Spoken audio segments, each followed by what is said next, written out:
Hello বন্ধু, আমি সোয়ানুর from Bangladesh ICT academy. আজ আমরা অ্যারেঞ্জ নিয়ে আলোচনা করব। আমরা কীভাবে টেক্সট অ্যারেঞ্জ করতে পারি এ সম্পর্কে জানবো।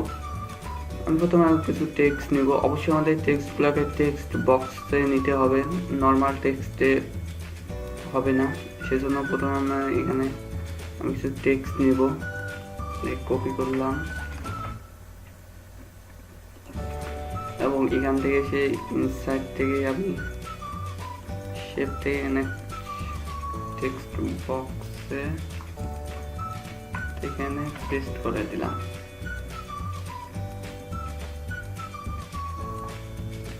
আমি এখন এখানে আমার টেক্সটগুলো দেখতে পাচ্ছি। এগুলোকে আমরা কিভাবে অ্যারেঞ্জ করতে পারি এই সম্পর্কে এখন আমরা জানবো। অ্যারেঞ্জ করতে হলে অবশ্যই আমাদেরকে এখানে ফরম্যাটে যেতে হবে এবং এখানে আমরা অ্যারেঞ্জ দেখতে পাচ্ছি। আমরা এর আগে পজিশন, টেক্সটটা আমাদের কোন পজিশনে হবে, টেক্সট বক্সটা এই সম্পর্কে জেনেছি। আমি ঠিক মতো দেখার জন্য টেক্সটটাকে আমি এখানে ডকুমেন্টে আনলাম। আমি যদি টেক্সটটাকে সিলেক্ট করে এবং ফরম্যাট থেকে আমি যদি পজিশন থেকে position in top left with square text এখানে ক্লিক করলে আমি দেখতে পাচ্ছি আমাদের টেক্সটটা টপে এসে গেছে, লেফটে অ্যালাইন হয়ে। এবং আমি এখান থেকে আমাদের টেক্সটটা কি সিস্টেম হবে ওটা আমি এখান থেকে বলে দিতে পারি। আমি যদি বিহাইন্ড টেক্সট দিই তাহলে আমাদের টেক্সটের নিচে অরিজিনাল যে টেক্সটটা আছে ওটা দেখা যাবে, অর্থাৎ আমাদের টেক্সট বক্সের নিচে আমাদের অরিজিনাল টেক্সটটা দেখা যাবে। এখান থেকে আমরা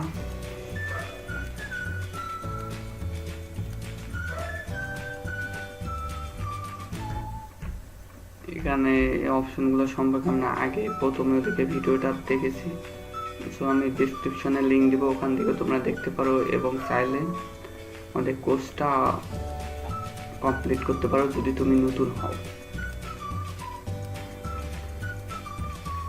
এখন আমরা ব্রিং ফরওয়ার্ড এবং সেন্ড ব্যাকওয়ার্ড সম্পর্কে জানবো। ব্রিং ফরওয়ার্ড হলো আমরা যদি কোনো একটা লেয়ার, অর্থাৎ কোনো একটা যদি আমরা সলিড শেপ কিংবা কোনো একটা টেক্সট বক্সে যদি আমরা পিছন থেকে সামনে আনতে চাই তাহলে এখান থেকে ফরওয়ার্ড করবো, এবং আমরা যদি পিছনে এটাকে দিতে চাই তাহলে এখান থেকে ব্যাকওয়ার্ডে ক্লিক করবো।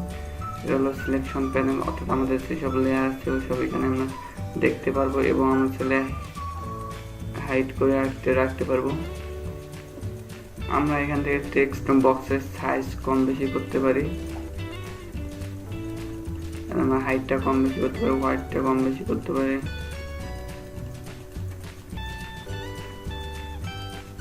আমাদের রোটেশন আছে, আমরা রোটেট করতে পারি। সো আজ এ পর্যন্ত। আগামী ভিডিওতে আমরা রোটেশন এবং অ্যালাইনমেন্ট নিয়ে আলোচনা করবো। সে পর্যন্ত সবাই ভালো থাকো এবং আমাদের চ্যানেলের সাথে থাকো এবং সাবস্ক্রাইব করো। Thank you.